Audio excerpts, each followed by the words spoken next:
You know, I worry that we could be seeing the start of a new age of dictatorship. Maybe I'm being too bleak here, but where democracy goes into decline. We've already seen, of course, communist China, a superpower. It's just crushed freedom in Hong Kong, now threatening war against democratic Taiwan. Then there's autocratic Russia under Vladimir Putin, allegedly poisoning political rivals and dissidents. You saw the huge protests over the weekend about that. And today, Myanmar, once known as Burma, an East Asian country of 54 million people, is again under military rule.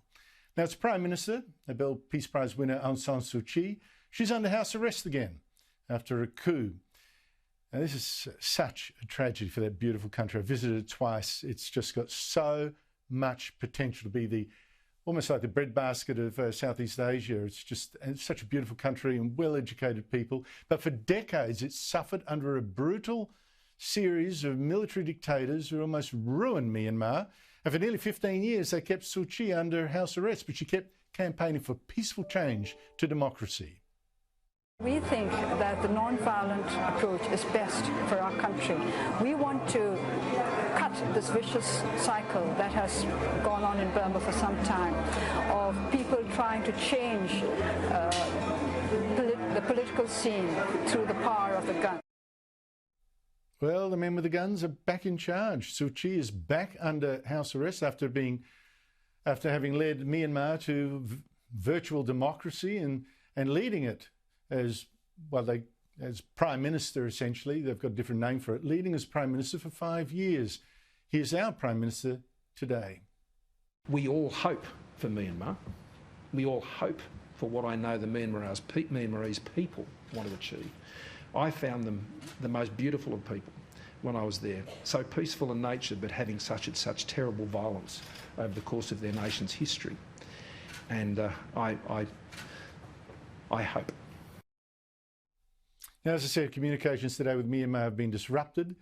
Joining me from Singapore is Jonah Blank. He was a policy advisor in South Asia to the US Senate Committee on Foreign Relations, now a political analyst with the RAND Corporation. Jonah, thank you so much for joining me. Aung San Suu Kyi's party won around 80% of the vote in last year's election. So why is the military now deposed her?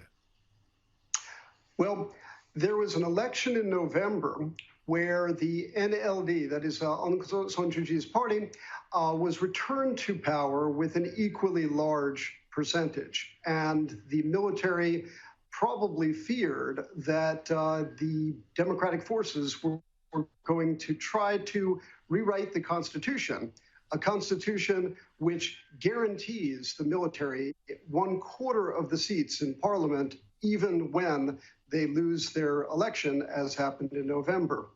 Why they actually decided to go for a full-on hard coup, that I think remains to be seen. Now, they're claiming, voter fraud, voter fraud. Do you believe it?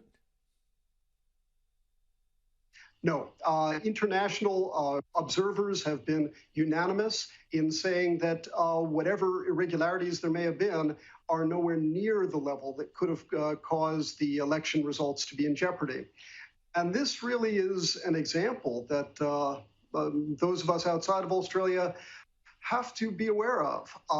We've seen several times in Myanmar where the rhetoric coming from established democracies is taken and used for nefarious purposes. We had an election in America in November that also was fair and the results were accepted, but the rhetoric of voter fraud, which was baseless in America, has now been adopted in Myanmar. We saw the same thing after 9/11. We saw the same thing earlier in the previous administration in America regarding so-called fake news. And those of us who are fortunate enough to live in established democracies have to be aware that the example we set really is followed elsewhere. Yeah, well, I'm not sure they needed the men with the guns there needed any excuses, really. They just went for it. I just wonder, it breaks your heart, Burma. Like I said, it's a former British colony, well-educated people. When I went there, I was struck by, it could have been anything. It's very fertile. 54 million people, but no one knows about it. Punches well below its weight. How does this affect Australia, though?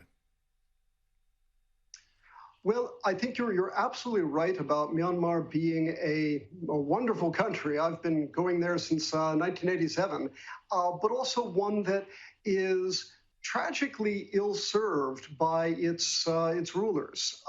It has, as you quite rightly say, punched below its weight in economic terms, in political terms, in diplomatic terms, and in serving the needs of its people.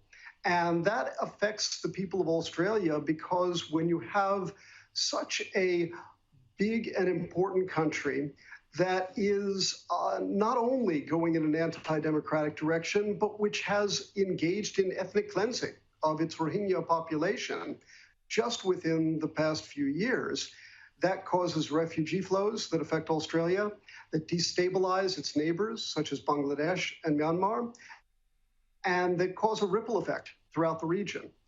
You're also quite right that the military junta there, the Tatmadaw, which is how the military is referred to, they probably were more influenced by the example of Thailand, which is also under military rule, than the impact from the United States or Australia. But these things really all form part of an environment in which these tragic decisions are made. One last thing, though, Jonah, I'm just wondering, in the past 10 years, China has supplied half the weapons that Myanmar has imported. Russia has supplied 2/3 of the rest. What does this tell you? Is there some sort of Chinese play here as well? Well, China definitely is the most important external country for Myanmar in both security and economic terms. But there's a lot of anti-Chinese sentiment in Myanmar, and even the Tatmadaw has been trying to break free from its dependence on China. In the past 3 years, for example, other countries, particularly India, have stepped up in a way that they never have before in terms of filling the gap of Chinese security aid. Nobody has stepped up to supply the kind of economic development cooperation that Myanmar needs.